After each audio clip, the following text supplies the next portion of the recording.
एक युवक बहुत ही महत्वाकांक्षी था। उसके बड़े बड़े सपने थे। वह बहुत कुछ हासिल करना चाहता था, बहुत बड़ा बनना चाहता था, लेकिन उसे यह सब कुछ बहुत जल्दी हासिल करना था। उसे हमेशा लगता था कि उसके पास समय बहुत कम है, इसलिए वह जल्द से जल्द अपने सपनों को पूरा करना चाहता था। उसने कई बार कड़ी मेहनत करके जल्दी सफलता हासिल करने का प्रयास किया, लेकिन वह हर बार असफल हो जाता। उसे थोड़ी बहुत कामयाबी तो मिल जाती थी, लेकिन उसे कभी भी अपने मनचाहे परिणाम हासिल नहीं हो पाते थे। इस बात से वह बड़ा परेशान हो जाता था। वह सोचता रहता कि कमी कहां रह रही है।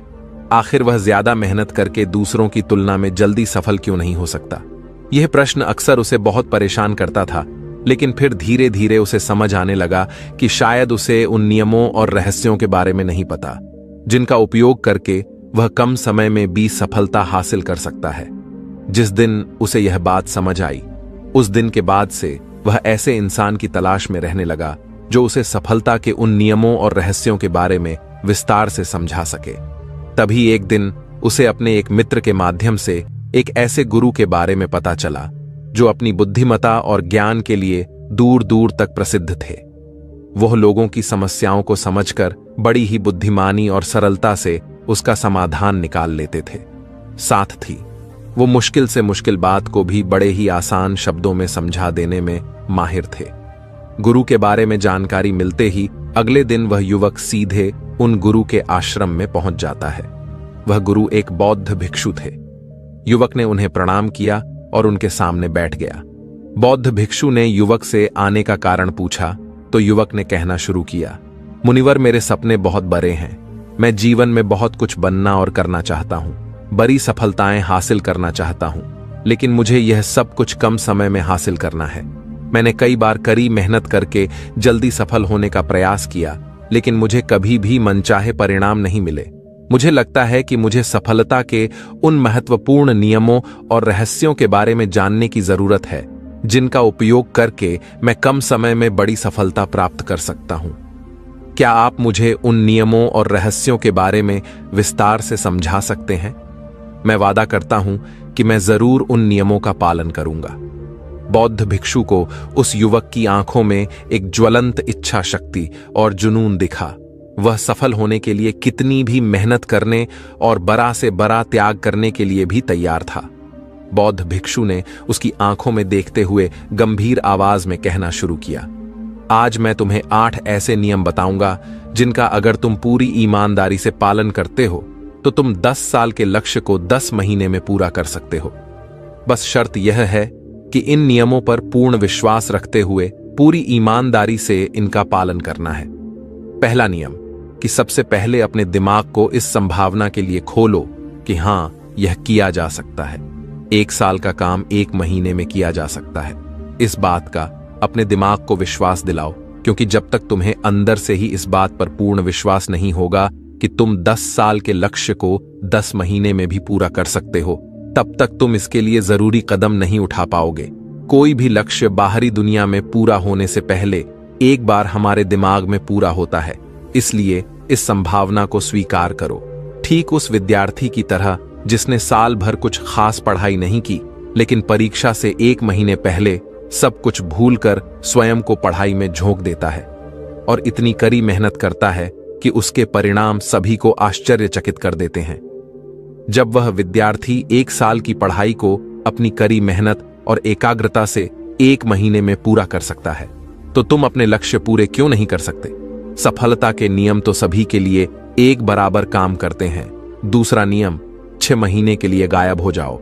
आने वाले 6 महीने के लिए भूल जाओ कि तुम्हारा कोई है। भूल जाओ अपने दोस्तों और रिश्तेदारों को, अपने पड़ोसियों को। कोई तुम्हें छोड़कर नहीं जाने वाला। जिसको रुकना होगा वह रुकेगा। बस 6 महीने के लिए अपने सारे दरवाजे बंद कर लो और दूर हो जाओ इन सारी भटकाने वाली चीजों से। यानी कि तुम्हें स्वयं को 6 महीने के लिए दुनिया से गायब कर लेना है, जैसे कि तुम कभी यहां थे ही नहीं। तुम्हें अपने आप को 6 महीने के लिए अपने मन, शरीर, लक्ष्य और उद्देश्य के साथ बंद कर लेना है। 6 महीने कोई बहुत ज्यादा समय नहीं होता है। यह सुनने में बड़ा लग सकता है, लेकिन तुम यह भी तो देखो कि यह त्याग तुम किसके लिए कर रहे हो। अपने मित्रों या पड़ोसियों के लिए या खुद के लिए? इन 6 महीनों में अगर तुम्हारे और तुम्हारे लक्ष्य के बीच कोई आ रहा हो, वह भले कितना ही अमीर हो, प्रभावशाली हो, लेकिन अगर फालतू की बातें कर रहा है तो वहां से गायब हो जाओ। अगर तुम्हारे मित्र और रिश्तेदार अपने मतलब से तुम्हें घूमने बुला रहे हैं तो उन्हें मना कर दो, क्योंकि तुम्हारे जाने या ना जाने से उन्हें कोई फर्क नहीं पड़ेगा, लेकिन तुम अपनी जिंदगी में एक कदम पीछे जरूर हो जाओगे। बेमतलब के गप्पे मारने वाले दोस्तों के समूह से दूर हो जाओ। समय भर बात करने वाले लोगों से मतलब रखना बंद कर दो। अगर थोड़े रिश्ते खराब होते हैं तो होने दो, अपनी नींद और ऊर्जा को दूसरे लोगों पर बर्बाद करना बंद कर दो और एकदम स्वार्थी बन जाओ। सिर्फ अपने बारे में सोचो, अपने लक्ष्य, उद्देश्य, योजना और परिवार के बारे में बस। और जो भी चीज तुम्हें इनसे दूर ले जा रही है, उन सब विचारों को अपने दिमाग में जला दो। तीसरा नियम, एक सही गुरु की तलाश करो। अगर तुम्हें किसी काम में जल्दी सफल होना है और उसके शीर्ष पर पहुंचना है, तो तुम्हें अपना समय उस काम का साधारण ज्ञान रखने वाले लोगों के साथ बर्बाद नहीं करना चाहिए, बल्कि तुम्हें तो सीधा उस इंसान के पास जाना चाहिए जो पहले से ही उस काम के शिखर पर है, क्योंकि वही इंसान तुम्हें सबसे अच्छे से सिखा सकता है कि शीर्ष तक कैसे पहुंचना है। उसने उन सारी मुश्किलों और बाधाओं का सामना कर रखा है जिनका तुम भविष्य में सामना करोगे, इसलिए वह अपने अनुभवों से तुम्हें ऐसी बातें सिखा सकता है जिसे स्वयं सीखने में तुम्हें अपना बहुत सारा समय खर्च करना पड़ेगा। तो 10 साल के लक्ष्य को सिर्फ 10 महीने में पूरा करने के लिए तुम्हें अपने क्षेत्र के सबसे सफल लोगों में से एक को अपना गुरु, अपना मार्गदर्शक बनाना पड़ेगा। दोस्तों, चाहे पैसा हो या सफलता, दोनों को 10 गुना स्पीड से हासिल किया जा सकता है। बस इसके लिए सही गाइडेंस, फोकस और मेहनत की जरूरत है। फिर गुरु कहते हैं कि चौथा नियम, एक स्पष्ट और निश्चित लक्ष्य तय करो। निश्चित कर लो कि तुम्हें क्या और कितने समय में हासिल करना है। तुम्हारा लक्ष्य स्पष्ट रूप से तुम्हारे पास लिखा हुआ होना चाहिए। तुम भले ही कितने ही होशियार हो, कितने ही बुद्धिमान हो, कितना भी तेज तुम्हारा दिमाग हो, लेकिन अगर तुम्हारे पास एक स्पष्ट लक्ष्य नहीं है और तुम अपने लक्ष्य की तरफ रोज मेहनत नहीं कर रहे हो, तो बड़ी सफलता तुम्हें कभी नहीं मिल सकती। बस सफलता के लिए एक स्पष्ट लक्ष्य का होना सबसे जरूरी है। मानवीय स्वभाव के बारे में एक बात है कि अगर तुम्हारा लक्ष्य बहुत ज्यादा आसान होगा तो तुम उसे हल्के में छोड़ दोगे, और अगर तुम्हारा लक्ष्य बहुत ज्यादा मुश्किल होगा तब भी तुम उसे असफल होने के डर से छोड़ दोगे। इसीलिए लक्ष्य ऐसे होने चाहिए जो मुश्किल तो है, लेकिन उन्हें पूरा किया जा सके। अगली बात, तुम्हारे जीवन के लक्ष्य यानी प्राथमिकताएं 3 से ज्यादा नहीं होनी चाहिए। अगर तुम्हारी 3 से ज्यादा प्राथमिकताएं हैं, यानी सरतीयान ऐसे काम है जो तुम्हें लगता है सारे बराबर जरूरी है, सारे करना जरूरी है, तब उनमें से एक भी ऐसा काम नहीं है जो सच में जरूरी है। 3 से ज्यादा प्राथमिकताएं होने का मतलब है कि एक भी ढंग की प्राथमिकता नहीं है। प्राथमिकता का मतलब होता है उद्देश्य, यानी जो है बस यही है और इतने समय में ही है। कोई उद्देश्य नहीं मतलब भटका हुआ, दुखी और अस्तव जीवन। उद्देश्य मतलब मजा क्या चाहिए। फिर गुरु कहते हैं कि पता है तुम्हें, अगर किसी इंसान के पास कोई उद्देश्य ही नहीं है तो वह हमेशा भटकता ही रहेगा। ज्यादातर लोगों की जिंदगी का नियम बड़ा अजीब है। उनको नहीं पता कि उन्हें क्या चाहिए और वह बस लगे हुए हैं। इसलिए अगर तुम्हें 10 साल का लक्ष्य सिर्फ 10 महीने में हासिल करना है तो तुम्हारा लक्ष्य तुम्हारे दिमाग में स्पष्ट रूप से अंकित होना चाहिए। 5वां नियम, लक्ष्य को पाने के लिए एक विस्तृत योजना बनाओ। देखो कि तुम्हारे लक्ष्य को हासिल करने के लिए 3 सबसे जरूरी काम क्या हैं, उनका पता लगाओ और फिर उन कामों को आगे छोटे छोटे हिस्सों में बांट लो। अपने 10 महीने के लक्ष्य को दिनों, हफ्तों और महीनों में बांट लो और यह निश्चित करो कि तुम हर दिन अपने उस बांटे हुए काम को पूरा कर रहे हो। इसके साथ ही तुम्हारे पास 3 ऐसे ठोस कारण होने चाहिए कि तुम्हें यह लक्ष्य क्यों हासिल करना है। याद रखो, जितना ज्यादा मजबूत तुम्हारा कारण होगा, उतनी ही ज्यादा संभावना है कि तुम्हारा लक्ष्य हासिल हो जाएगा। हर दिन उस लक्ष्य को पूरा होता हुआ देखो और महसूस करो कि जब तुम उस लक्ष्य को हासिल कर लोगे तो कैसा महसूस करोगे। उसे महसूस और अनुभव करने की कोशिश करो। साथ ही यह प्रश्न भी अपने से पूछना जरूरी है कि तुम्हारा जो लक्ष्य है उसे पूरा करने के लिए क्या क्या करना जरूरी है और क्या छोड़ना पड़ेगा। तुम्हें अपने लक्ष्य के बारे में यह अंदाजा भी जरूर होना चाहिए कि तुम्हारा लक्ष्य कितना मुश्किल है। तुम्हें अपने लक्ष्य को हासिल करने के लिए कितनी मेहनत करनी पड़ेगी, कितना त्याग करना पड़ेगा, इस बात का भी तुम्हें अंदाजा होना चाहिए। छठा नियम, स्वयं के अंदर प्रबल एकाग्रता और अनुशासन विकसित करो। कभी कभी ऐसा होता है ना कि हम बहुत ज्यादा ऊर्जावान महसूस करते हैं। हमें लगता है आज बड़ा अच्छा लग रहा है, पर समस्या यह है कि यह कभी कभी ही महसूस होता है। याद करो उस दिन के बारे में जिस दिन तुम बहुत ज्यादा एकाग्र थे, बहुत ज्यादा काम करने का मन कर रहा था। तुम्हारे अंदर यह नहीं आ रहा था कि मैं कल से करूंगा। एक उत्साह था, तुम्हारे अंदर एक ऊर्जा थी।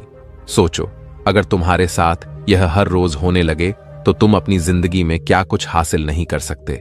आलस, थकान, काम में मन न लगना, ध्यान भटकना, हार मानने का मन करना, बार बार काम को बदलना, यह सब ना हो। इसीलिए तुम्हारा ध्यान होना चाहिए अपनी ऊर्जा नियंत्रण पर।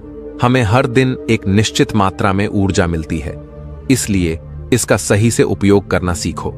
अपना सबसे अच्छा समय जब तुम जोश में होते हो, उस समय सिर्फ वह करो जो तुम्हारे लिए सबसे ज्यादा जरूरी है। बाकी दुनिया की बातें सब बाद में। पहले दिन जिस काम को जितने समय में कर सकते थे, प्रयास करो अगली बार उसे और कम समय में कर सको और कष्ट को झेलो। तुम्हारा शरीर और दिमाग एक समय के बाद उसे स्वीकार कर लेंगे। फिर एक दिन मजाक हो जाएगा तुम्हारे लिए वह करना। जिस लक्ष्य को तुम्हें पाना है, उसे पाने में अगर कोई चीज रोके या बाधा बने तो उसे छोड़ दो, उससे किनारा कर लो या टाल दो कि इसे बाद में करेंगे। जब हम ऊर्जावान, उत्साहित और एकाग्र महसूस कर रहे होते हैं, तब हम 10 घंटे के काम को 1 घंटे में ही पूरा कर सकते हैं। और अगर यही ऊर्जा और एकाग्रता तुम्हारे अंदर हमेशा बनी रहे तो तुम 10 साल के लक्ष्य को 10 महीने में भी पूरा कर सकते हो। दुनिया में जितने भी मजे बने हैं, कामयाब लोग इन सबको नजरअंदाज कर लेते हैं और वह मजा ढूंढते हैं अपने काम में। बड़े से बड़े कामयाब लोगों के पास में उन्होंने कितना लगातार एक ही काम को किया, इसकी कहानी होती है, न कि कितना उनको ज्ञान था इसकी कहानी होती। तुम किसी भी सफल इंसान को देख लो, उसके काम गिने जाते हैं, उसका ज्ञान नहीं। ज्ञान बहुत लोगों के पास होता है, लेकिन लगातार काम बहुत ही कम लोग कर पाते हैं। कहने का मतलब है कि ज्ञान के साथ मेहनत और अनुशासन बहुत जरूरी है। दुनिया में ज्यादातर इसी बात के उदाहरण मिलेंगे कि कम ध्यान रखने वाले अक्सर ज्यादा ज्ञान रखने वाले से आगे निकल जाते हैं। और इसकी वजह होती है निरंतरता, यानी लगातार प्रयास। कामयाबी न ज्ञान की मोहताज है, न तेज दिमाग की मोहताज है, न पैसों की, न जान पहचान की। यह कामयाबी गुलाम है। लगातार प्रयास की, लगातार कर्म करते रहने की बात जानकारी या ज्ञान की नहीं है। ज्ञान तो पूरी दुनिया ले रही है। बात उस ज्ञान को दूसरों से ज्यादा बुद्धिमानी से उपयोग करने की है। 90% लोग तो अपने दिमाग में परिजान का इस्तेमाल ही नहीं कर रहे, सिर्फ जान लेकर बैठे हैं, कर कुछ नहीं रहे। दुनिया में सफल और अमीर वो लोग बने हैं जिन्होंने ज्ञान मिलने पर उस पर काम शुरू किया, न कि वह लोग जो कि ज्ञानी हैं। मेहनत हमेशा एक बुद्धिमान इंसान को पीछे छोड़ देती है, जब बुद्धि वाला इंसान मेहनत नहीं करता। एक मूर्ख इंसान लगातार अपनी मेहनत और प्रयास से एक प्रतिभाशाली आलसी व्यक्ति को बड़ी ही आसानी से हरा सकता है। अफसोस की बड़ी कामयाबी के लिए ध्यान चाहिए, ज्ञान नहीं। ज्ञान तो ले सकते हैं, लेकिन भटके हुए मन को लगाना सबसे मुश्किल होता है। दूसरी चीज है अनुशासन और काम को समय पर करना। इस दुनिया में सबसे ज्यादा सपने काम को टालने की आदत ने मारे हैं। सबसे ज्यादा सपने आलस ने मारे हैं, इस टालने की आदत ने कि मैं कल करूंगा, बाद में करूंगा। इसे टालने की आदत ने न जाने कितने लोगों को बुढ़ापे में यह पछतावा करवाया है कि काश मैं एक कोशिश और कर लेता तो 10 साल के लक्ष्य को 10 महीने में प्राप्त करने के लिए कहने एकाग्रता और अनुशासन का होना बेहद जरूरी है। 7वां नियम, उत्तरदायित्व लो और जवाबदेह बनो। अपने काम की व्यक्तिगत जिम्मेदारी लो और उसके प्रति जवाबदेह रहो। किसी एक ऐसे इंसान को ढूंढो जिसके प्रति तुम जवाबदेह बन सको, जिससे अगर तुम किसी काम को करने का वादा करते हो तो वह तुमसे उस काम के पूरा होने या ना होने पर प्रश्न कर सके और तुम्हें उसे उत्तर देना पड़े। ऐसे उत्तरदायित्व और जवाबदेही तुम्हें तुम्हारे लक्ष्य से भटकने नहीं देती और तुम्हें समय पर काम पूरा करने के लिए मजबूर करती है। वह व्यक्ति जिसके प्रति तुम जवाब दे रहे होगे, वह तुम्हारे माता पिता या गुरु कोई भी हो सकते हैं। 8वां नियम, लगातार सीखते रहना और नई चीजों को अपनाना। अगर तुम्हारा लक्ष्य बहुत बड़ा है तो ऐसा नहीं होगा कि तुमने लक्ष्य बनाया और वह तुम्हारी योजना अनुसार पूरा हो जाएगा। तुम रोज मेहनत करते रहोगे और आगे बढ़ते रहोगे, ऐसा नहीं होगा। रास्ते में कई सारे उतार चढ़ाव आते रहेंगे। कई बार तुम बहुत मेहनत करोगे, तुम्हें कुछ अच्छे परिणाम मिलेंगे, फिर तुम मेहनत करते रहोगे लेकिन तुम्हें परिणाम नहीं मिलेंगे। तुम नीचे आओगे, ऐसे ही फिर ऊपर जाओगे और ऐसे ही कई बार होता रहेगा। तब जाकर तुम्हारा दिमाग, तुम्हारा शरीर और तुम्हारा विश्वास यह चीज स्वीकार कर पाएंगे कि हां, मुश्किलों के बाद भी तुम बड़ी सफलता प्राप्त कर सकते हो। बात बहुत ही साधारण है। बदलाव प्रकृति का नियम है, इसलिए लगातार नया सीखते जाओ, अपने पुराने बेकार विश्वासों को तोड़ते जाओ और समय के अनुसार नई चीजों और नए तरीकों को अपनाते जाओ। इतना कहने के बाद बौद्ध भिक्षु ने अपनी बात समाप्त की। अब उस युवक को समझ आ चुका था कि उसे जल्दी सफलता हासिल करने के लिए क्या क्या करना है। उसने इस जानकारी के लिए बौद्ध भिक्षु का धन्यवाद किया और वहां से चला गया। तो दोस्तों, उम्मीद है इस वीडियो से आपको काफी कुछ सीखने को मिला होगा। मनुष्य का जीवन बेहतरीन बनाया जा सकता है। इंटरप्रिटेशन मतलब व्याख्या। किसी भी चीज की व्याख्या में चेतन मन का बहुत महत्वपूर्ण योगदान है। इसलिए सबसे पहले तो यह जानिए कि वास्तव में मन क्या चीज है और इसमें कौन कौन सी शक्तियां छुपी है। मन यानी कि हमारा माइंड कंप्यूटर की भाषा में कहा जाए तो यह एक सॉफ्टवेयर है, और मगज यानी कि हमारा ब्रेन कंप्यूटर की भाषा में बात करें तो यह एक हार्डवेयर है। मगज एक भौतिक चीज है, जैसा जिसे हम देख सकते हैं, छू सकते हैं, काट सकते हैं, रिपेयर कर सकते हैं और नाप सकते हैं। लेकिन मन एक ऊर्जा है, बिजली जैसी ऊर्जा है जिसे हम देख नहीं सकते बल्कि महसूस कर सकते हैं। हमारे जीवन को बेहतर बनाने के लिए यह अति आवश्यक है कि हम पहले यह समझें कि हमारा मन काम कैसे करता है और कैसे हम मन की शक्ति को समझकर अपने जीवन को बेहतर बना सकते हैं। क्योंकि कई बार मन की शक्ति का दुरुपयोग के कारण मनुष्य के जीवन में कठिनाई भी आ सकती है। जैसे उदाहरण के तौर पर बिजली का गलत उपयोग किया जाए तो शॉर्ट सर्किट, विस्फोट जैसी घटनाएं हो सकती हैं। ठीक उसी तरह मन की ऊर्जा का दुरुपयोग होने के कारण जीवन में कई समस्याएं आ सकती हैं। मित्रों, आपसे अनुरोध है कि मन की शक्ति के बारे में संपूर्ण जानकारी लेने के बाद ही इसे अपनी जिंदगी में इस्तेमाल करें। मन का विभाजन हम वास्तविक भौतिक आधार पर नहीं कर सकते, बल्कि यह तो एक मनोवैज्ञानिक की अवधारणा पर आधारित है या फिर मन की अवस्थाएं हैं। मनोविज्ञान में मनुष्य के मन को अलग अलग भागों में बांटा गया है। इसमें मुख्य रूप से 2 भाग हैं, चेतन मन मतलब कॉन्शियस माइंड और अवचेतन मन मतलब सबकॉन्शियस माइंड। मनोविज्ञान की इस अवधारणा को समझकर ही हम अपने जीवन में एक बड़ा परिवर्तन ला सकते हैं। चेतन मन यानी कि कॉन्शियस माइंड हमारी चेतना या सक्रिय एक्टिव अवस्था है। इसमें हम सोच विचार और तर्क के आधार पर निर्णय लेते हैं या कोई कार्य करते हैं। अवचेतन मन यानी कि सबकॉन्शियस माइंड तर्क एवं सोच विचार के निर्णय नहीं लेता, बल्कि यह हमारे पिछले अनुभवों एवं धारणाओं के आधार पर स्वच्छ तरीके से कार्य करता है। चेतन मन हमारी जागृत अवस्था में ही काम करता है, लेकिन अवचेतन मन जब हम सो जाते हैं उसके बाद भी काम करता रहता है। यानी कि अवचेतन मन 240 घंटे काम करता है। हम अपने लाइफ में जो भी करते हैं वह सब अवचेतन मन की वजह से ही करते हैं, और अपने अवचेतन मन का इस्तेमाल करके हम जो कुछ भी सीखते हैं वही हम जिंदगी भर करते रहते हैं। उदाहरण के तौर पर जब भी कोई व्यक्ति पहली बार साइकिल चलाना सीख रहा होता है तो उसे साइकिल को ध्यानपूर्वक नियंत्रित करना पड़ता है। शुरुआत में वह संतुलन नहीं बना पाता और थोड़ा डरा सा भी रहता है, लेकिन जब कुछ दिनों बाद वह साइकिल चलाना सीख जाता है तो तब उसे साइकिल को नियंत्रित करने के बारे में सोचने की आवश्यकता नहीं होती। तब उसका साइकिल अपने आप ही नियंत्रित हो जाता है और कोई कार्य करते हुए भी साइकिल चला लेता है। शुरुआत में जब व्यक्ति पहली बार साइकिल चलाना सीख रहा होता है तो वह अपने चेतन मन का इस्तेमाल करता है, यानी कि कॉन्शियस माइंड का इस्तेमाल करता है। लेकिन जब बार बार साइकिल चलाने की प्रैक्टिस करता है तब वह अनुभव उसके अवचेतन मन में स्टोर होने लगते हैं और धीरे धीरे अवचेतन मन चेतन मन की जगह ले लेता है। हमारा अवचेतन मन यानी कि सबकॉन्शियस माइंड एक ऑटो पायलट सिस्टम की तरह है जो अपने आप स्वचालित तरीके से कार्य करता है। सभी स्वचालित कार्य जैसे सांस लेना, दिल धड़कना, यह सब कार्य अवचेतन मन के द्वारा ही किए जाते हैं। हमारी आदतें एवं रोज रोज के सभी कार्यों में अवचेतन मन का महत्वपूर्ण योगदान होता है। तो चलिए अब हम चेतन और अवचेतन मन के कार्यों के बारे में जानते हैं। सेंसेशन पर नियंत्रण यानी हमारी आंखें, नाक, कान, जीभ, त्वचा, यह सारी इंद्रियों पर नियंत्रण हमारा चेतन मन ही करता है। मूवमेंट यानी हम चेतन मन को ऑर्डर दे सकते हैं कि मुझे अपने शरीर को इधर उधर हिलाना है। थॉट्स यानी विचार करना, यह चेतन मन का कार्य है।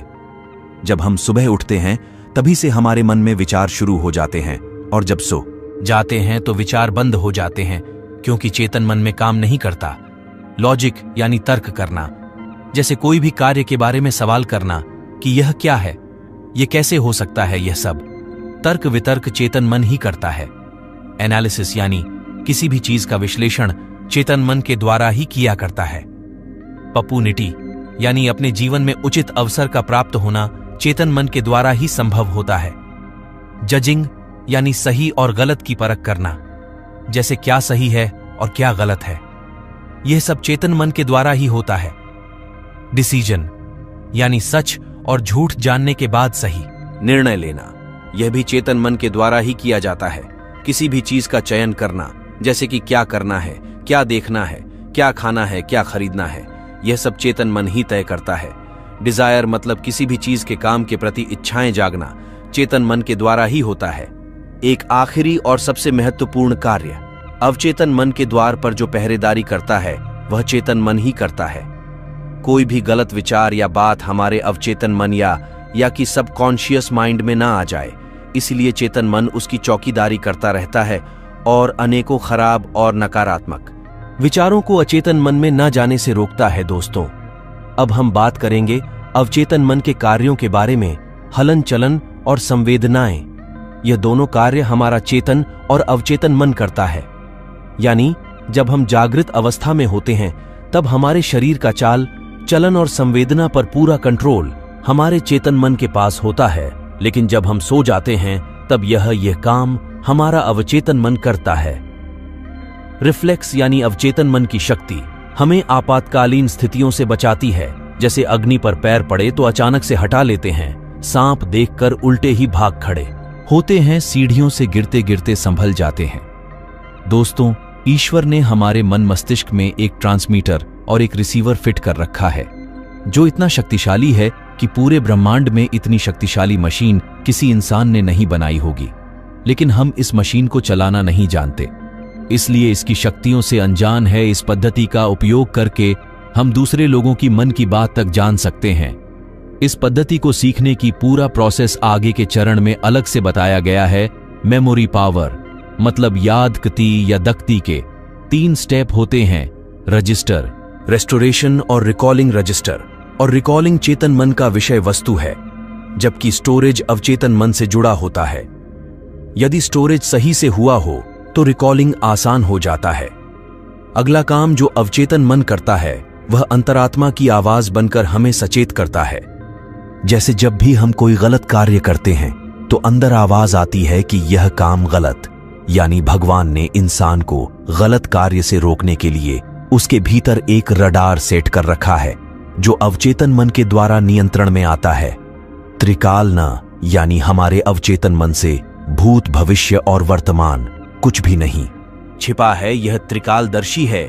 यह भविष्य की घटनाओं को भांप लेता है और कभी कभार हमें चौकन्ना भी कर देता है।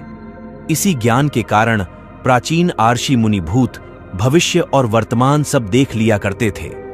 संजय ने महाभारत की भविष्यवाणी इसी के आधार पर की और इसी के आधार पर नास्त्रिदमस इतना प्रसिद्ध हुआ। IQ यानी कि इमोशनल कोश, भावनात्मक गुणांक। उच्च IQ ही सफलता का मानक नहीं है, बल्कि IQ ही व्यक्ति को सफल बनाता है। उच्च शिक्षित व्यक्ति कभी कभार आईक्यू के कारण को बड़ी हानि पहुंचा सकता है। अभिनेत्री, दिव्या भारतीय, हिटलर, गुरुदत्त सब बहुत उच्च आईक्यू के थे, पर इनमें आईक्यू उच्च नहीं था, इसीलिए इन सब ने आत्महत्या की थी। इसलिए अगर आईक्यू बढ़ाना है तो सबसे पहले अपने सकारात्मक भावनाओं को बढ़ाना होगा। विजडम यानी कि बुद्धि, सही समय पर सही निर्णय लेना अवचेतन मन की विशेषता है। इसीलिए जब जब आप किसी असमंजस में पड़ने वाले हो तो निर्णय अपने अवचेतन मन पर छोड़ दें। यह आपको विश्वास के अनुरूप सबसे उत्तम रिजल्ट बताएगा। मेंटल क्लॉक यानी हमारे अवचेतन मन के पास एक ऐसी घड़ी है जो हमें एक सही समय पर उठा देती है। दोस्तों, मैं कभी कभी अलार्म सेट नहीं करता, बल्कि अपने मन को कमांड देता हूं कि मुझे इतने समय पर उठ जाना है, जिससे मन बिना देरी किए ही मुझे उठा देता है। आपके साथ ऐसा होता है या नहीं? कमेंट्स में जरूर बताएं। मेंटल कैलेंडर यानी अपने जीवन में जो भी पाना है उसकी एक निर्धारित समय सीमा का उल्लेख जरूर कीजिए, तभी अवचेतन मन उस पर सही तरीके से कार्य कर पाएगा। हीलिंग पावर यानी अवचेतन मन का इस्तेमाल करके आप बीमार शरीर को भी ठीक कर सकते हैं। एक बार एक आदमी कैंसर रोग से बहुत पीड़ित था और कैंसर भी इतना भयानक था कि शहर के सबसे मशहूर डॉक्टर ने भी इलाज के लिए मना कर दिया था। उसका एक लड़का था जो अपने पिता की हालत देखकर बहुत दुखी रहता था। उसने अपने पिता को सबसे इलाज करवा कर देख लिया, फिर भी कोई इलाज नहीं मिला। तभी उसने किसी योगी से अवचेतन मन के बारे में सुना। उसके मन में एक ख्याल आया कि क्यों ना मैं अपने पिता के अवचेतन मन से ही उनके शरीर को ठीक कराऊं। वह सोचने लगा कि अगर मैंने अपने पिता के अवचेतन मन को जगा दिया तो उनका अवचेतन मन ही शरीर को ठीक कर देगा। उसके बाद उस लड़के ने पेड़ से एक लकड़ी तोड़ी और लकड़ी को ले जाकर अपने पिता को दिया और उनसे कहा कि आज मैं एक बहुत महान बाबा से मिला जो बड़े ज्ञानी हैं। उनके पास हजारों लोग आते हैं और वह बाबा हर समस्याओं का समाधान करते हैं। मैंने भी जब आपकी बीमारी के बारे में उन्हें बताया तो उन्होंने मुझे एक लकड़ी देकर कहा कि यह अपने पिता के गले में लटका देना, और उन्होंने एक मंत्र भी दिया है और कहा है कि रोज इस मंत्र को दिन में 2 बार पढ़ना है। इससे तुम्हारे पिता 1 महीने में ही बिल्कुल ठीक हो जाएंगे। उसके पिता को यकीन हो गया कि अगर यह लकड़ी महान बाबा ने दिया है और मंत्र बताया है तो यह मुझे जरूर फायदा करेगा। इसलिए वह रोज उस लकड़ी को अपने गले में बांधकर सच्चे मन से उस मंत्र का जाप करने लगे। इस तरह पूरा 1 महीना भी नहीं बीता था कि उसके पिता एकदम से स्वस्थ हो गए। जबकि सच यह था कि ना तो वह किसी बाबा से मिला था और ना ही ऐसा कोई मंत्र किसी ने उसे बताया था। लेकिन उसके पिता ने फुल फीलिंगलेस ही है। ये कई बीमारियों को उत्पन्न भी कर सकता है और प्रोसेस को रिवर्स करके ठीक भी कर सकता है। ऐसे और भी बहुत सारे केसेस आपने भी सुने होंगे कि जब डॉक्टर ने रोगी को कह दिया हो कि आप घर जाइए, आपका इलाज नहीं हो सकता, और उसके बाद वह रोगी बिल्कुल ठीक हो गया हो। दोस्तों, यह सारे कार्य हमारे अवचेतन मन के स्तर पर ही होते हैं। हम सभी एक चुंबक की तरह है जो अपने जीवन में हर उस चीज को खींच सकते हैं जो हमें पसंद हो, किंतु इस मैग्नेट को हमें हमेशा चार्ज करते रहना होगा। इसके लिए शबरी तकनीक अपनाना पड़ेगा। जैसे शबरी हमेशा राम राम करती है गे और राम को वहां जाना ही पड़ा। आपको जो चाहिए बस उसी के बारे में सोचे। पैसा चाहिए तो पैसे के बारे में सोचे, पावर चाहिए तो पावर के बारे में सोचे। ये हर हाल में आपकी दुनिया में प्रकट होंगे। जब हम अवचेतन मन को प्राप्त कर लेते हैं तो उसका असर हमारे आसपास भी दिखाई पड़ता है।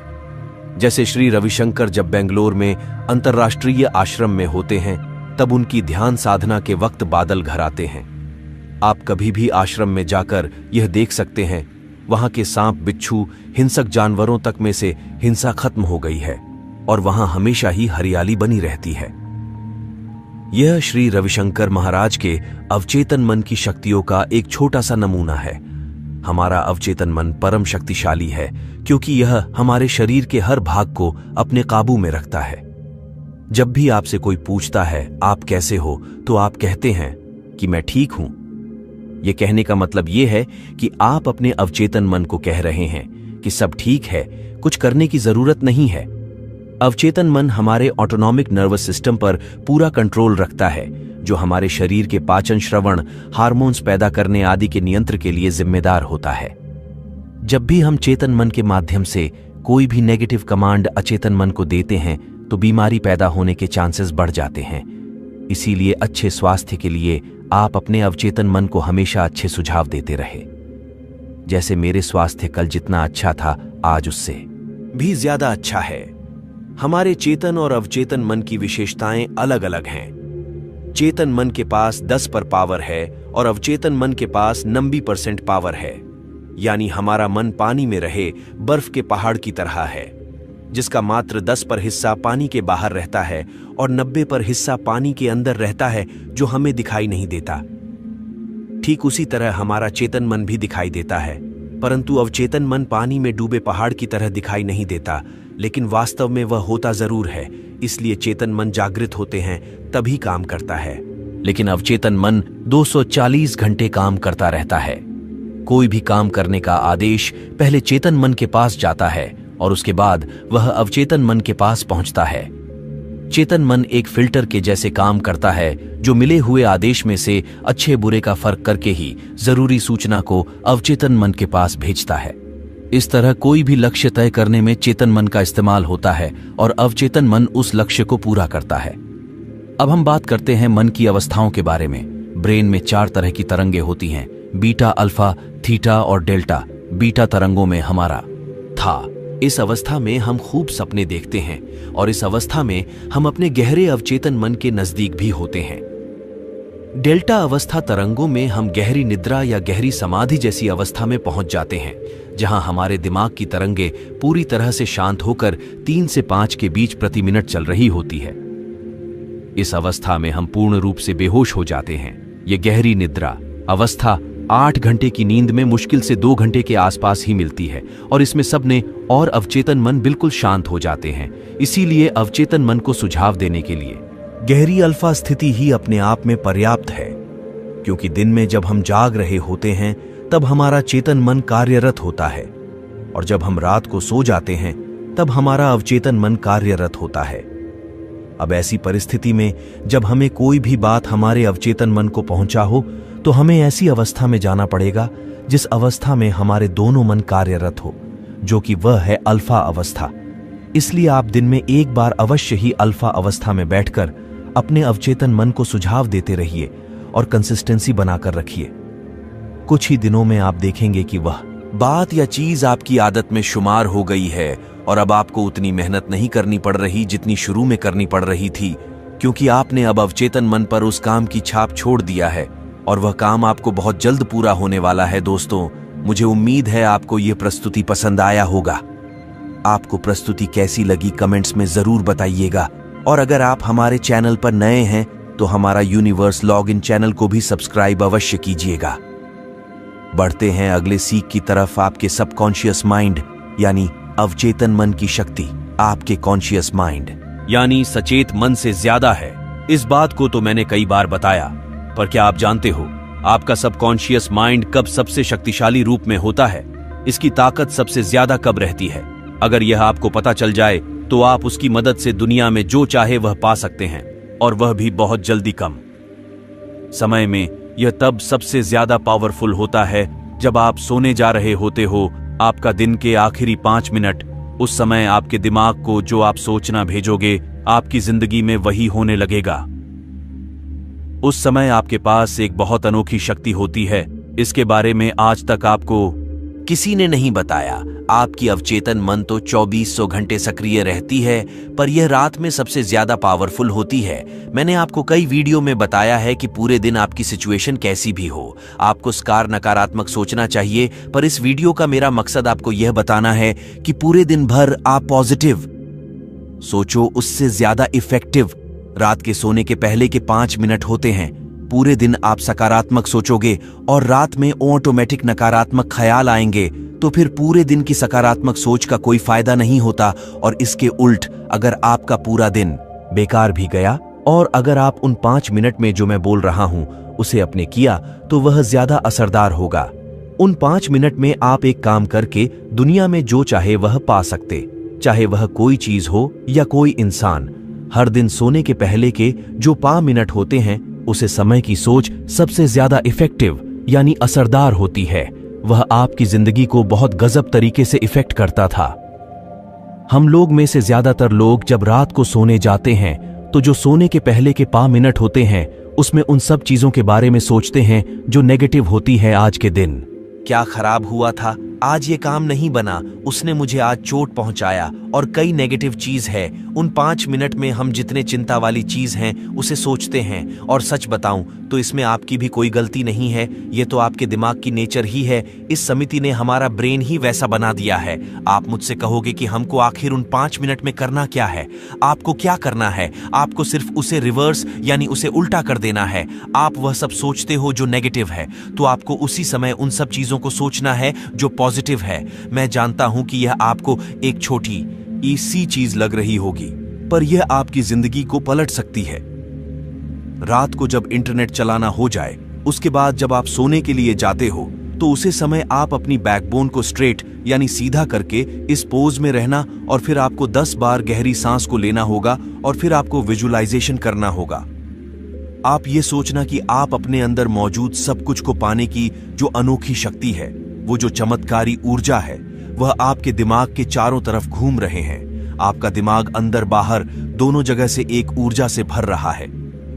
जब आप ये सब कर रहे होंगे, तब आप देखने कि आपका दिमाग ऑटोमेटिक शांत होने लगे। जब शांत हो जाए, उसके बाद आप उन सब चीजों के बारे में सोचना शुरू करना जो आप चाहते हो। अपनी पूरी ऊर्जा उसी में लगा दो, और जो चाहते हो उसके बारे में सोचते रहो तब तक जब तक आपको नींद ना आ जाए। मतलब जब तक नींद ना आए तब तक जानबूझकर जितने सकारात्मक चीज हैं उन सब चीजों के बारे में सोचो। और इस वीडियो का मेरा मकसद ये बताना है कि इस विजुअलाइजेशन तकनीक को आप उसी वक्त ट्राई करो जब आप सोने जा रहे होते हो, क्योंकि उसी वक्त ये किसी और समय के मुताबिक हजारों गुना ज्यादा असरदार होता है। आप लोगों में से कुछ लोग कहेंगे कि पर अगर हमने 5 मिनट सोच भी लिया तो क्या फर्क पड़ जाएगा, और यह आखिर काम कैसे करता है, इसे तो आप जरूर जानना चाहोगे। मैं आपको सब कोर्सेस मन के बारे में कई चीजों को बताया है, पर सबकॉन्शियस माइंड की एक कमजोरी के बारे में भी सुन लो। इस दुनिया में जितने भी पावरफुल चीज हैं, सबकी कोई ना कोई कमजोरी होती है, और सबकॉन्शियस माइंड की भी एक कमजोरी है, और वह कमजोरी है डिस्टिंक्शन यानी फर्क को समझने की कमजोरी। आप जो सोचते हो, आपका सबकॉन्शियस माइंड उन्हें सब चीजों को आपकी तरफ खींचता है, पर उसे एक्चुअली ये नहीं पता होता कि क्या रियल है और क्या फेक। इसीलिए जो आप सोचते हो उसे वह रियल मान लेता है, और अगर आप उसे चीज को लेकर टेट रहते हो तो वह सच में रियल हो जाता है। मतलब आप रात को सोने के पहले नेगेटिव चीजों को सोचते हो तो वो आपके लिए तो सिर्फ एक ख्याल है, पर आपके सबकॉन्शियस माइंड के लिए वो एक असली सिचुएशन होता है। और हमारी डिफिकल्ट आदत डेली रात को नेगेटिव चीजों को सोचना होता है, और इसलिए आपका सबकॉन्शियस माइंड उसे रियल मान लेता है। आपका सबकॉन्शियस माइंड खुला हुआ है, और उसी के चलते जब रात को आप नेगेटिव चीजों को सोते हो तो आपका सबकॉन्शियस माइंड उसे ही रियल मान लेता है, और असल में आपकी जिंदगी में वही होने लगता है। सोने के 5 मिनट पहले अगर आपने कुछ नेगेटिव चीजों को सोचा तो आपका आप चेतन मन उसे एक सजेशन की तरह लेता है। इनडायरेक्ट आप उसे कह रहे हो कि मेरी जिंदगी की सिचुएशन वैसी कर दो। अगर आप डेली रात को उन सब चीजों के बारे में सोचोगे जो नहीं होना चाहिए, उन सब परिस्थितियों के बारे में सोचोगे जो आप अपनी जिंदगी में नहीं देखना चाहते, तो जाहिर सी बात है आपके साथ वही होने लगेगा। इससे आप क्या कर रहे हो इस और अगर आपकी जिंदगी में कुछ अच्छा भी होने वाला होगा ना, तो वह नहीं होगा। इसी नेगेटिव सोच के चलते डायरेक्ट रेट को नकारात्मक चीजों में बढ़ रहे हो। मैं दुखी हूं, मेरे साथ कुछ अच्छा नहीं हो रहा। रात के सोने के पहले उसे पावरफुल यानी शक्तिशाली समय के दौरान इन सब चीजों को बोल बोल के आप इस ब्रह्मांड की प्रोग्रामिंग को बदल रहे हो। इसके बदले आप अपने आप से बोलना कि मैं खुश हूं, मैं लकी हूं, मेरा अगला दिन अच्छा जाएगा, मजा आएगा। आपकी सोच आपकी लाइफ के प्रोग्रामिंग को बदल सकती है। आपका सबकॉन्शियस माइंड एक बैंक की तरह है जिसमें बहुत सारे पैसे हैं। उन पैसों से आप जो चाहे वह खरीद सकते हो, पर आप क्या कर रहे हो? पैसे तो ले जा रहे हो और खर्च कुछ भी कर रहे हो, कुछ और खरीद रहे हो। कुछ पैसे लेकर मार्केट तो जा रहे हो और खरीदी जो नहीं चाहिए उसे खरीद रहे हो, और जब घर वापस आ रहे हो तब सोच रहे हो कि अरे मेरी लाइफ तो बर्बाद हो गया है। वह जो पैसा है वह आपकी सोच है, आपको सही जगह पर खर्च करना चाहिए। वह जो मार्केट है वह ये दुनिया है, इसीलिए आपकी जो सोचने की शक्ति है उसे सही जगह पर इस्तेमाल करो। सही चीजों को, पॉजिटिव चीजों को सोचो। लाइफ में चाहे कुछ भी कर लो, कुछ भी सबसे ज्यादा इंपॉर्टेंट आपकी सोच है। अगर नेक्स्ट दिन आपका एग्जाम है तो रात को सोने के पहले टेंशन लेने के बदले आप सकारात्मक सोचो। अगर कल कुछ जरूरी काम करना है आपको तो रात को सोने के 5 मिनट पहले ही सोचना शुरू कर दो कि अगले दिन जो होगा वह अच्छा होगा। इससे आपकी सफलता की चांसेस बढ़ जाएगा।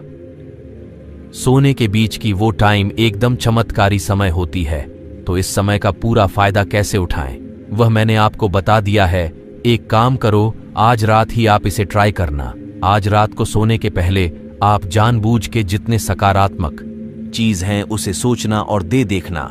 95% चांसेस है यह आपका अगला दिन अच्छा जाएगा। सीख कैसा लगा नीचे कमेंट जरूर करना। अच्छा लगा तो इस वीडियो को लाइक और शेयर भी कर देना। बढ़ते हैं अगले सीख की तरफ। इस वीडियो को शुरू से लेकर एकदम लास्ट तक देखना, क्योंकि आपको जो ज्ञान, जो इंफॉर्मेशन इस वीडियो में मिलने वाली है उसकी कोई कीमत नहीं है और कोई दूसरा आपको कभी बताया भी नहीं। आप अपने दिमाग को बिजली की तरह तेज कर सकते हो। ये पूरी तरह से संभव है। ये कोई सच या कोई फिक्शन नहीं है, ये एक फैक्ट है, क्योंकि हमारा दिमाग एक मोबाइल या कंप्यूटर की तरह है। जिस तरह आपके मोबाइल फोन में प्रोसेसर की स्पीड होती है गीगाहर्ट्ज में और रैम की साइज होती है जीब में, बिल्कुल उसी तरह आपके दिमाग की भी कुछ शक्तियां होती हैं और वही यह तय करता है कि आपका दिमाग कितना फास्ट काम कर रहा है। बिल्कुल उसी तरह जिस तरह एक मोबाइल फोन की रैम और प्रोसेसर यह तय करती है कि वह फोन कितना फास्ट काम करेगा, आप अपने दिमाग के भी रैम और प्रोसेसर को बूस्ट कर सकते हो। पर इसके बहुत सारे टेक्निक होते हैं, यानी तरीके होते हैं। ऐसे तो बहुत सारे मुश्किल तरीके हैं, पर ऐसे कई आसान तरीके भी हैं जिससे आप अपने दिमाग को शार्प यानी बहुत तेज बना सकते हो। सुबह उठने के बाद आप 5 मिनट की एक तकनीक को फॉलो करो।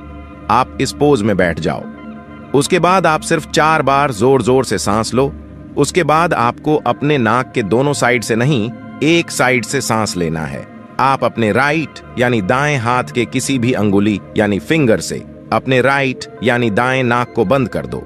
दाएं हाथ से नाक की दाईं साइड को बंद कर दो और बंद करने के बाद आप अपने लेफ्ट यानी बाएं नाक से सांस लो और छोड़ो, और फिर बिल्कुल ऐसे ही इसके उल्टे अपने लेफ्ट यानी बाएं हाथ से बाएं नाक को बंद कर दो और अपनी राइट यानी दाएं नाक से सांस 15 बार, राइट से यानी दाएं से और 15 बार लेते रहो। यानी सामान्य तौर पर आप अपने दोनों नाक से सांस लेते हो, और इस तकनीक में फर्क यह है कि आप अपने एक नाक के सांस ले रहे हो। और यह ध्यान रखना, सांस आपको जोर जोर से लेना है। मतलब जैसे आप नॉर्मली यानी सामान्य तरीके से लेते हो वैसे नहीं लेना है। आप जोर जोर से जितनी हवा अपने अंदर खींच सको उतना खींचना। कम से कम 5 मिनट के लिए डेली जरूर करो। जब आप अपने लेफ्ट यानी बाएं नाक को बंद करके सिर्फ दाईं नाक से सांस लेते हो, तब वो सांस ऑक्सीजन आपके दिमाग की लेफ्ट हेमिस्फीयर यानी बाएं तरफ के दिमाग में जाती है और आपके दिमाग की उसे लेफ्ट यानी बाई साइड की ऊर्जा को बढ़ाती है। और आपकी जो लेफ्ट साइड की ब्रेन है वह आपकी दिमाग की तार्किक कैपेबिलिटी यानी तर्क क्षमता को कंट्रोल करती है। मतलब अगर आपकी मैथ्स और साइंस जैसे सब्जेक्ट्स कमजोर है, तब आपको यह प्रैक्टिस करना चाहिए। इससे आपकी लॉजिकल एबिलिटी बढ़े, तब आपको ये सब्जेक्ट्स बिल्कुल बच्चों का खेल लगने लगेगा। लॉजिक बढ़ने से आप बहुत तेज हो जाओगे। मतलब आपको कोई भी डिसीजन लेने में दिक्कत नहीं होगी। आपको झट से समझ आ जाएगा कि आपको यह करना चाहिए या फिर यह करना चाहिए। जब आप अपने दाएं नाक को बंद करके बाएं से सांस लेते हो, तब आपकी दिमाग की दाईं साइड की ऊर्जा बढ़ती है और आपकी जो राइट हेमिस्फीयर यानी दिमाग का दायां हिस्सा है, जब इसकी एनर्जी बढ़ेगी तब आपकी अंदर की क्रिएटिविटी यानी रचनात्मक शक्ति बढ़ेगी। जब रचनात्मक शक्ति बढ़ेगी तब आपकी जो स्टाइल है वह पूरी तरह से चेंज हो जाएगी। आपकी आत्मविश्वास और आत्मशक्ति बढ़ेगी और आपको किसी से पारस्परिक में बात करने में दिक्कत नहीं होगी, क्योंकि आपके अंदर की रचनात्मक शक्ति आपके अंदर की टैलेंट को जागृत करती है। और तब आप अपने अंदर की टैलेंट यानी प्रतिभा को पहचान लोगे। जो आप ऑक्सीजन लेते हो, जो आप सांस लेते हो, वह आपके दिमाग के अंदर की सेल्स न्यूरॉन्स जिसकी शक्ति तनाव के चलते काम हो जाती है, वो वापस से जैन लगती है और उसकी ऊर्जा 1000 गुना बढ़ जाती है। और इस तकनीक की खास बात यह है कि आप जब नाक की एक साइड से सांस लेते हो, तब वो आपके दिमाग की एक ही दिशा एक स्पेशल तरीके से प्रभाव करता है। एक स्पेशल तरीके से आपके दिमाग के अंदर आपकी सेल्स में वो ऑक्सीजन पहुंचती है और उसी के चलते आपके दिमाग में मौजूद न्यूरॉन्स के बीच जो कनेक्शन है वो और भी मजबूत हो जाती है दिमाग को। अगर आपको तेज करना है और अगर आप चाहते हो कि आपकी दिमाग अपनी पूरी ताकत के साथ काम करें, तब आपको एक अच्छी नींद की जरूरत। अच्छी नींद के बिना आपकी जो दिमाग की एफिशिएंसी है वो काम हो जाती है। मतलब आपकी ब्रेन एक सेकंड में कितनी चीजों को समझ सकती है, वो जो शक्ति है वह बहुत कम हो जाती है। आपकी दिमाग में जो न्यूरॉन्स है उसके बीच की जो कनेक्शन है वह कमजोर हो जाती है। आप यह कैसे पता करोगे कि आप जो डेली रात को सोते हो उसी समय की नींद अच्छी थी या खराब? इसका आंसर यानी इसका उत्तर यह है कि अगर आप जब सुबह उठते हो उसे समय आप पूरी तरह से एनर्जेटिक महसूस करते हो, तब आप एक अच्छी नींद में सोए थे। और मैं यह सुरेली कहता हूं कि आप लोगों में से कुछ ही लोग सुबह सुबह ऐसा महसूस करते हो, जहां तक लोग तो सुबह उठने के बाद भी थका हुआ महसूस करते हैं। नींद हमारी जिंदगी की सबसे जरूरी चीजों में से एक है और आपकी दिमाग पूरे दिन किस ऊर्जा के साथ काम करती है वह आपकी नींद पर बहुत ज्यादा डिपेंड करती है। अब ये तो कहते हो कि आपको मानसिक स्तर पर थकान महसूस हो रही है, पर आपको यह भी जान लेना चाहिए कि अगर आपकी दिमाग रात के वक्त ठीक से रिपेयर नहीं होगी, मतलब अच्छी नींद नहीं मिलेगी, तो आपका दिमाग पूरी फुल पावर में कैसे काम कर सकता है। जब आप रात में सो रहे होते हो तब आपके दिमाग की हीलिंग प्रोसेस चल रही होती है। मतलब दिन भर के काम करने के बाद अब जो थक जाते हो वह रिचार्ज होती है, बिल्कुल एक बैटरी की तरह। जब आप सोने जाते हो तब आपको सिर्फ 3 से 5 मिनट के अंदर नींद आ जाएगी। अगर आप अपने शरीर पर फोकस करोगे तब मतलब जब आप सोने जाते हो तब आपके दिमाग में बहुत सारी थॉट्स यानी विचार चलती रहती है। तब आप उन थॉट्स यानी विचारों पर से फोकस हटा के अपने शरीर पर फोकस करो। मतलब ट्रिक बिल्कुल सिंपल है, आप जो सोचते हो वह आपकी ऊर्जा खींच लेती है, तो आपको इस अटेंशन को अपने शरीर पर लगाना होगा। अपने शरीर के अलग अलग हिस्से को महसूस करते रहो, फॉलो करो, अपने हाथों को फॉलो करो, अपने पैरों को। और अगर वापस दिमाग थॉट्स की तरफ भागने लगी तब उसी टाइम अपने ज्ञान को वापस अपने शरीर पर लगा दो। इससे आपकी शरीर पूरी तरह से रिलैक्स हो जाएगी और आपकी दिमाग आपके शरीर से कनेक्ट है यानी जुड़ी हुई है। इसलिए जब आप शरीर को रिलैक्स करोगे तब आपकी दिमाग भी रिलैक्स हो जाएगी और आप जल्दी सो जाओगे। आपको सोने जाने के 15 से 20 मिनट बाद नींद आती थी, अब बस 5 से 10 मिनट बाद नींद आ जाए। और अगर आप इस फॉक्स वाली ट्रिक से सो गए तब आपकी नींद काफी गहरी होगी, क्योंकि आप अपनी ऊर्जा बिना मतलब वाली थॉट्स पर खर्च नहीं कर रहे हो। और अगर आपको गहरी नींद आएगी तब आपकी दिमाग की पावर बहुत बढ़ जाए। दूसरे शब्द में कहूं तो दिमाग तेज हो जाएगी। एक वीडियो में मैंने आपको सोने के पहले उन चीजों के बारे में सोचने को कहा था जो आप अपनी जिंदगी में अट्रैक्ट करना चाहते हो, उसे तकनीक को प्रैक्टिस करना। तो जो आप चाहते हो उसे सोने के बाद जब आप फाइनली ये तय कर लोगे कि हाँ अब मुझे सोना है, अब उसे समय जब बेमतलब की रैंडम थॉट्स आपके दिमाग में आती रहती है, उसे समय आप अपने शरीर पर ध्यान लगाने वाली ट्रिक को प्रैक्टिस करनी है। क्या तुम पवेलियन जो यूनिवर्सिटी और प्रोजेक्टर के एक रिसर्चर है और रिचर्ड डेविडसन जो यूनिवर्सिटी मेडिसिन के एक रिसर्चर है, उन दोनों ने कई महीनों के रिसर्च के बाद एक आर्टिकल को पब्लिश किया जिसमें उन्होंने यह कहा था कि गेम्स आपकी मेंटल फंक्शनिंग यानी आपके दिमाग की सोने की शक्ति को बढ़ाता है, आपकी लर्निंग एबिलिटी यानी किसी चीज को जल्दी से सीखने की क्षमता को डेवलप करता है, और आपकी इमोशनल इंटेलिजेंस यानी गेम्स खेलने से आपकी भावनात्मक बुद्धि बढ़ती है। आपने यह नोटिस जरूर किया होगा कि जब आप गेम्स खेलते हो तब आप एकदम फोकस हो जाते हो। मतलब आपकी दिमाग की कंसंट्रेशन वाली परत उसे समय स्टिम्युलेट होती है, यानी उसमें गतिविधि होने लगती है और उसी के चलते आपकी बाकी चीजों में भी कंसंट्रेशन यानी एकाग्रता बढ़ती है। आपने ये तो जरूर सुना होगा कि हमें ज्यादा गेम्स नहीं खेलना चाहिए, या फिर लोगों को ये बोलते हुए सुना होगा कि एंड्रॉइड गेम्स और कंप्यूटर गेम्स आपके लिए खराब होती है। पर मैं आपको बता दूं कि यह एक बहुत बड़ी मिथ है कि गेम्स खराब है, क्योंकि एक्सेसिव गेम्स खराब है, बहुत ज्यादा ओवर गेम्स खेलने खराब। ऐसे देखा जाए तो दुनिया की सारी चीज खराब है, ज्यादा पढ़ना भी खराब है, ज्यादा खेलना भी खराब है। पर अगर लिमिट में खेलो तो वह आपको इतना फायदा देगी जितना आप सोच भी नहीं सकते। वह आपके दिमाग की पावर को बढ़ाती है। आप गेम्स तो खेलते ही होंगे, इससे आपकी दिमाग तो डेली बेसिस पर बढ़ती ही होगी, पर मैं चाहता हूं कि आपकी दिमाग जी स्टेज पर है, उसे आप और ऊपर उठाओ और आप सबसे इंटेलिजेंट लोगों में से एक बन जाओ। इसलिए जो सांस वाली तकनीक है और सोने के पहले की गहरी नींद वाली टेक्निक, उसे जरूर प्रैक्टिस करना। इससे आपके दिमाग की शक्ति कई गुना बढ़ जाएगी। धन्यवाद आपका। बुद्ध कहते हैं कि शारीरिक संभोग इतना खतरनाक नहीं होता है जितना कि मानसिक संभोग होता है, क्योंकि शारीरिक संभोग में तो शरीर की कुछ ऊर्जाई खर्च होती है जो फिर से बन जाती है, लेकिन मानसिक संभोग जीवन भर हमारे साथ चलता है। वह हमेशा हमारी ऊर्जा को खत्म करता रहता है। जो भी इंसान अतीत में हुए संभोग या फिर भविष्य में होने वाले समूहों में अपने विचारों को केंद्रित रखता है, वह अपनी ऊर्जा का एक बहुत बड़ा हिस्सा खर्च कर देता है। अगर इंसान विचारों से निकलकर प्रतिपल वर्तमान का आनंद लें, तो वह अपनी मानसिक काम वासना की ऊर्जा को बचा सकता है। बहुत बड़ी मानव जाति संभोग से परेशान नहीं है, उस संभोग के विचारों से तनावग्रस्त है। उनके दिमाग में, उनके मन में अधिकतर समय काम वासना के विचार ही चलते रहते हैं और इसी कारण उनके मन की बहुत बड़ी ऊर्जा उन विचारों में नष्ट होती रहती है।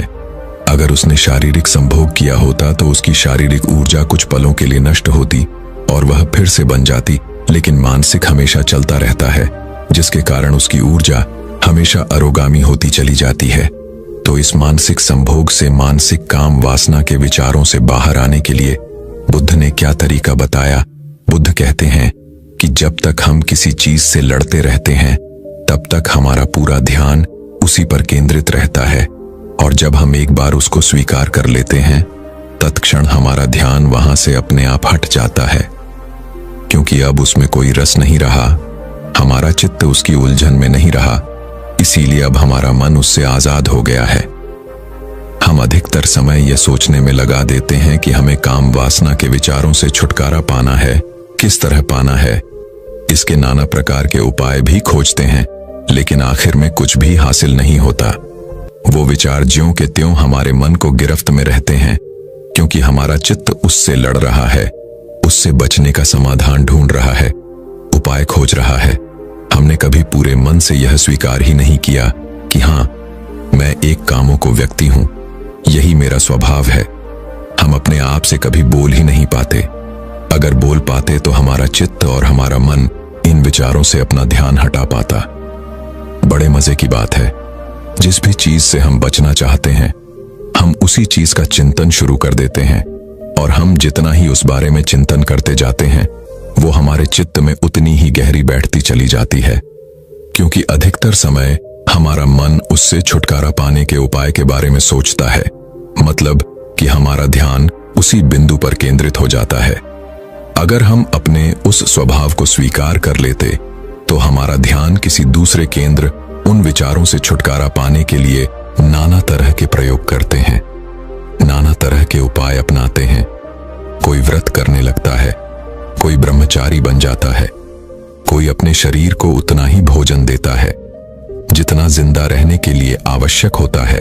वह समय समय पर उपवास करता है, क्योंकि उसे लगता है कि भोजन जो ऊर्जा हमें देगा, उससे काम वासना पैदा होगी। इसीलिए वो सोचता है कि अपने शरीर की ऊर्जा को उतना ही रखो जितना जिंदा रहने के लिए जरूरी है।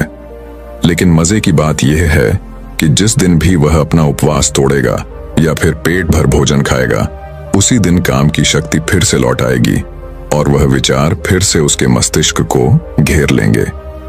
उसी प्रकार कुछ लोग अपने आप को स्त्रियों से बिल्कुल अलग कर लेते हैं, बिल्कुल दूरी बना लेते हैं, लेकिन जिस दिन भी वो उनके संपर्क में आते हैं, उसी दिन उनकी कामुकता फिर से जाग उठती है। चाहे आप ऊंचे पहाड़ों में चले जाएं, जहां पर मानव जाति पाई ही नहीं जाती, लेकिन जिस दिन आप संसार में वापस लौटेंगे, उस दिन आप पाएंगे कि आपकी काम वासना पहले से भी ज्यादा बढ़ चुकी है। इसीलिए अगर कोई उपाय नहीं किया गया, तो यह काम वासना और इसके विचार जिंदगी भर हमें परेशान करते रहेंगे। इसके उपाय मैं आपको एक कहानी के माध्यम से समझाने की कोशिश करता हूं। कहानी छोटी सी है, लेकिन आपके सारे सवालों के जवाब दे सकती है। पुराने यूनान में एक बस्ती थी। उस बस्ती में लड़के या लड़की के बीच कोई भी भेदभाव नहीं होता था। जिस प्रकार दो लड़कों की आपस में दोस्ती होती है, उसी प्रकार वहां पर लड़का और लड़की के बीच भी दोस्ती होती थी। उनमें कोई अंतर नहीं होता था, कोई भेद नहीं होता था। जिस प्रकार लड़कियां आपस में मिलती थीं, उसी प्रकार लड़का और लड़की भी आपस में मिल सकते थे। इसमें कोई भी बाधा या कोई भी नियम नहीं था। यहां तक कि रात में पूरे गांव के लोग एक साथ ही सोते थे, एक छत के नीचे ही सोते थे। यहां तक कोई समस्या नहीं थी। उस गांव के युवाओं को काम वासना के विचारों के बारे में कुछ पता ही नहीं था, क्योंकि विचार आते ही नहीं थे। लेकिन कुछ समय बाद कुछ ईसाई पादरी वहां पर पहुंच गए, और जब उन्होंने यह माहौल देखा तो उन्होंने लोगों को समझाना शुरू कर दिया, उनको उपदेश देने शुरू कर दिए। उन्होंने कहना शुरू कर दिया कि आप लोग पढ़े लिखे नहीं हैं, इसलिए आप लोगों को इसके बारे में पता नहीं है। यह आप घोर पाप कर रहे हैं। लड़का और लड़की हमेशा अलग अलग होने चाहिए, उनमें दूरियां होनी चाहिए। इतनी आजादी अच्छी नहीं होती, वह एक इंसान का पतन कर देती है। और इसीलिए वहां पर कुछ नए नियम बनाए गए, और उन नए नियमों के अनुसार अब लड़का और लड़की दो लड़कों की तरह दोस्त नहीं हो सकते थे, दो लड़कों की तरह आपस में बात भी नहीं कर सकते थे, और अब पूरा गांव एक ही छत के नीचे नहीं सो सकता था। सारे नियम बदल दिए गए थे, लेकिन इसी से उस गांव के युवाओं का और उस गांव की युवतियों का पतन होना शुरू हो गया। अब तक उन्हें काम वासना के बारे में कुछ भी नहीं पता था, लेकिन जैसे ही उस गांव के लड़के और लड़कियों के बीच दूरी बना दी गई, वही दूरी उन्हें एक दूसरे की तरफ खींचने लगी। याद रहे, जब तक दो इंसानों के बीच दूरी नहीं होगी, तब तक आकर्षण या फिर कहें कि खींचाव एक दूसरे की तरफ पैदा नहीं होगा। लेकिन जैसे ही आप दो इंसानों के बीच दूरियां बना देते हैं, वैसे ही एक दूसरे का आकर्षण, एक दूसरे की तरफ खिंचाव अपने आप उत्पन्न हो जाता है। अब उस गांव के युवा और युवतियां एक दूसरे का विचार करने लगे, शारीरिक संभोग से हटकर मानसिक संभोग करने लगे, और यही उस गांव का सबसे बड़ा पतन का कारण बना। शारीरिक संभोग में कोई दोष नहीं है, वह प्राकृतिक है, वह प्रकृति ने हमें दिया है, और ना ही उससे हमारी ऊर्जा उतनी खर्च होती है जितनी कि मानसिक ऊर्जा से होती है। तो मानसिक ऊर्जा का पनपने का सबसे बड़ा कारण होता है युवक और युवती के बीच की दूरी। जब भी आप किसी युवती से बात नहीं कर पाते हैं, या फिर कोई युवती किसी युवक से बात नहीं कर पाती है, एक दूसरे से घुल मिल नहीं पाते हैं, तब उनके मानसिक विचार एक दूसरे पर केंद्रित हो जाते हैं। वह बात नहीं कर रहे, लेकिन उनके भीतर, उनके मन में एक दूसरे से सम्मान चल रहे होते हैं। इसीलिए अगर कोई भी युवक मानसिक काम वासना से ग्रस्त है, उसके विचार हमेशा दूसरी युवतियों के बारे में सोचते रहते हैं, तो उसे ख्याल करना चाहिए। उसे अपना कदम बढ़ाकर उन युवती से बात करने की कोशिश करनी चाहिए, और जैसे जैसे वो उनसे बात करने लगेगा, वैसे वैसे वो पाएगा कि जो विचार, जो काम वासना उसके दिमाग में भरी हुई थी, वह काम वासना अब धीरे धीरे खत्म हो रही है। और एक समय पर वह पाएगा कि जिस स्त्री के विचारों में वह हमेशा गिरा रहता था, उसके कामों के विचार पनपते रहते थे, अब उसी स्त्री से संभोग करने का ख्याल उसके मन से पूरी तरह से विलीन हो चुका है। तो सबसे पहले तो अपनी काम वासना से लड़ो मत, उसे स्वीकार करो, उसे अपनाओ, उसे मानो कि हां, तुम हो, तुम वही हो, तुम कामों हो, तुम्हारे विचार काम वासना से घिरे रहते हैं, और उससे तुम्हें लड़ने की जरूरत नहीं है, बस उसे स्वीकारने की जरूरत है। और जब तुम यह स्वीकार कर लेते हो, तो स्वाभाविक रूप से तुम्हारे ध्यान के मुख्य केंद्र बदलने लगते हैं, और उसके बाद जब तुम अपनी काम वासना के विचारों से बचना बंद कर देते हो, उसे स्वीकार कर लेते हो, उसके बाद स्त्री के पास उससे बात करने से हिचकना नहीं है, उसे स्वाभाविक तरीके से बात करनी है, जिस तरह से दो लोग आपस में बातें करते हैं। मनुष्य का मन तो इतना चंचल है, इतना अनियंत्रित है कि वो अगर किसी जानवर को भी संभोग करते हुए देख लेता है, तो भी काम वासना के विचारों से भर जाता है। इतना चंचल और इतना कामुक मन सिर्फ इसी कारण से पैदा होता है, क्योंकि आप अपनी काम वासना को स्वीकार नहीं कर पा रहे हैं, उससे बचना चाहते हैं, उसको खत्म करना चाहते हैं। आपने कभी ध्यान दिया कि जिस भी चीज को स्वीकार कर लेते हैं, उस पर से हमारा ध्यान अपने आप हट जाता है। जैसे कि आप किसी स्त्री से प्रेम करते हो, आपका ध्यान उस पर केंद्रित रहता है, लेकिन शादी करते ही आप उसे अपना बना लेते हो, अब स्वीकृत कर लेते हो और प्रेम विलीन हो जाता है। उसी प्रकार अगर आप सड़क पर कोई गाड़ी देखते हो तो आपका ध्यान उस पर बार बार जाता है, लेकिन जब आप गाड़ी खरीद लेते हो, जब उसे अपना बना लेते हो, तब आपका ध्यान उस पर कभी जाता ही नहीं, क्योंकि वह चेंज स्वीकृत हो गई, आपके मन ने उसे स्वीकार कर लिया। अपने बुरे से बुरे हिस्से को भी स्वीकार करना सीखो। जिस भी आदत को तुम बदलना चाहते हो, उस आदत से लड़ने की बजाय उसे स्वीकार करना सीखो, और जब तुम स्वीकार कर लेते हो तो अपने आप ध्यान वहां से हट जाता है। लोग पूछते हैं कि आज के समय में इतनी कामुकता हमारे आसपास भरी हुई है। जब भी हम अपना फोन चलाते हैं, जब भी हम इधर उधर निकलते हैं, तो हमें कोई ना कोई काम विशेष देखने को मिल ही जाता है। तो ऐसे में हम कैसे अपने आप को बचाएं? बचाने का सवाल ही नहीं पैदा होता। जो यह सवाल कर रहे हैं वह अपनी कामुकता को बढ़ावा दे रहे हैं। आप दृश्य देखते हैं और देखकर आगे निकल जाते हैं। आपको क्या प्रयोजन उससे बचने का? आपने उसके लिए तो रास्ता नहीं पकड़ा था, उसे देखने के लिए तो आप उस रास्ते पर आगे नहीं बढ़े थे। वह तो रास्ते में खुद ब खुद आ गई, और खुद ब खुद आई है तो खुद ब खुद चली भी जाएगी। लेकिन अगर आप उससे बचना शुरू कर देते हैं तो अपने दिमाग में, अपने मन में उस चीज को पूरी तरह से जगह दे देते हैं, और जब वह चीज जगह पाई जाती है तो धीरे धीरे अपना साम्राज्य आपके मन पर बना लेती है।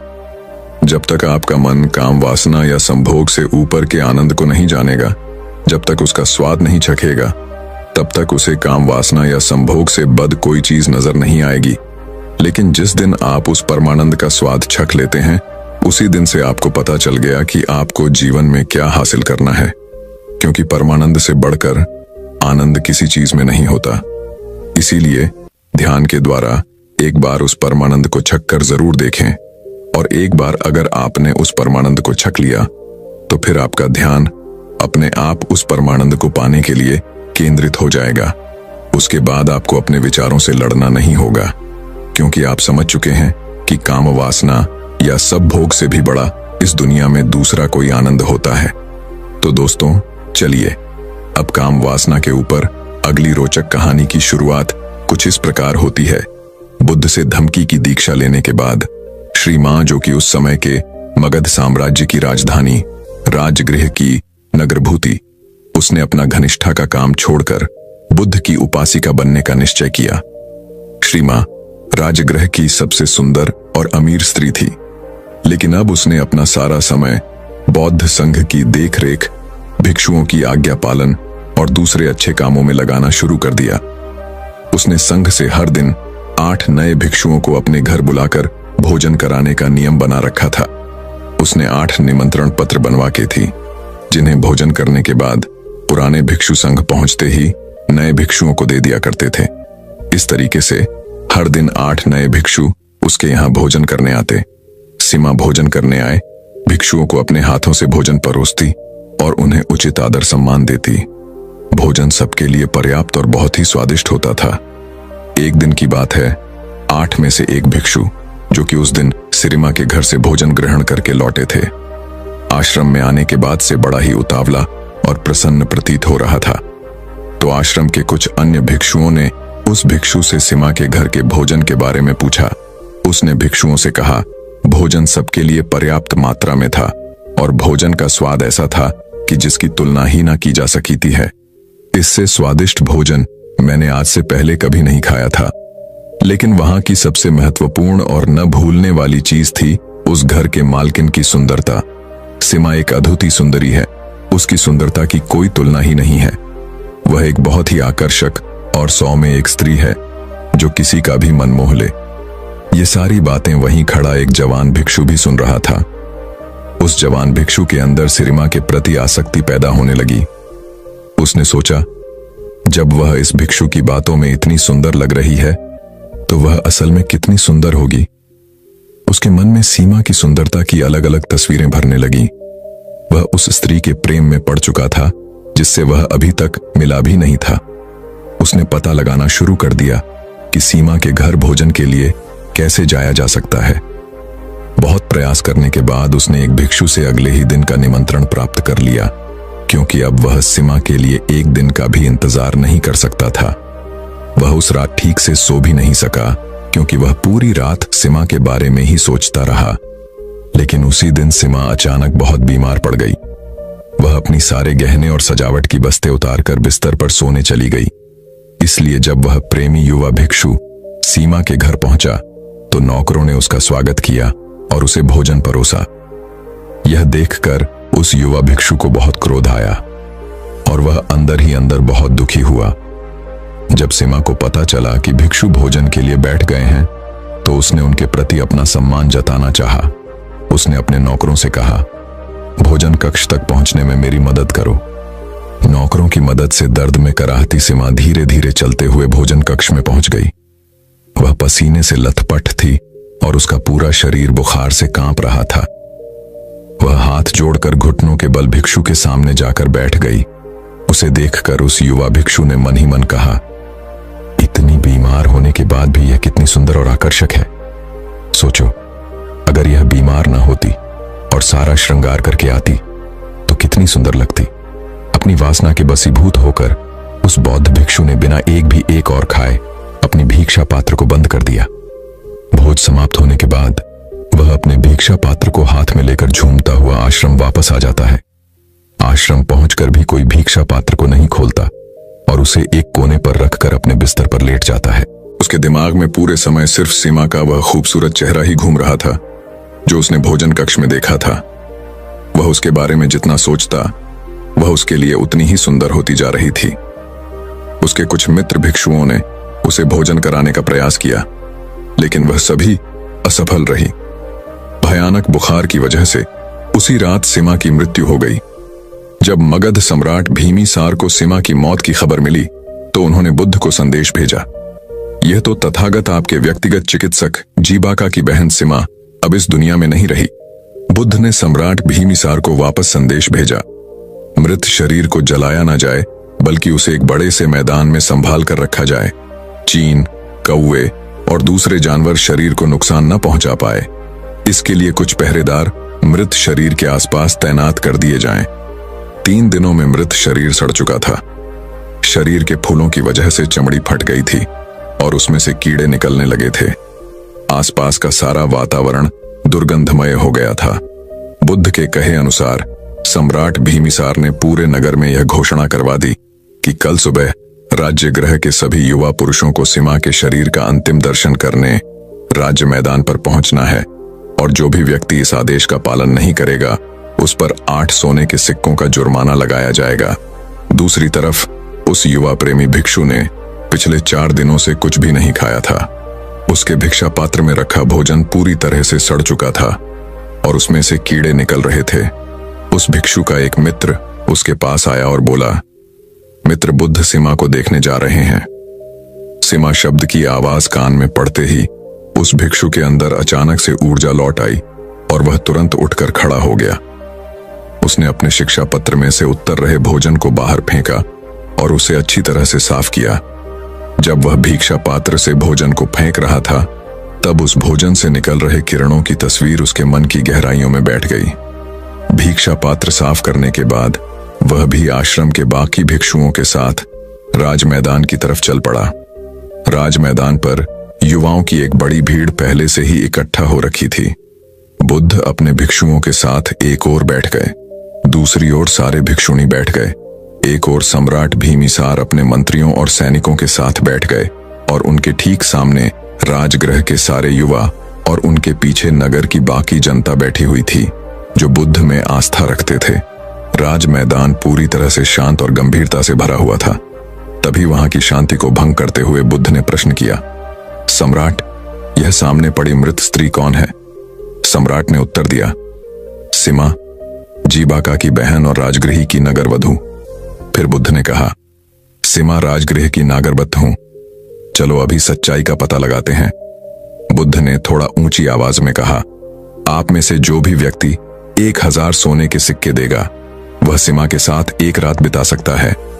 इतना कहकर बुद्ध भीड़ की तरफ देखने लगी। एक भी व्यक्ति ने अपना हाथ नहीं उठाया। बुद्ध ने फिर कहा, 500 सोने के सिक्के।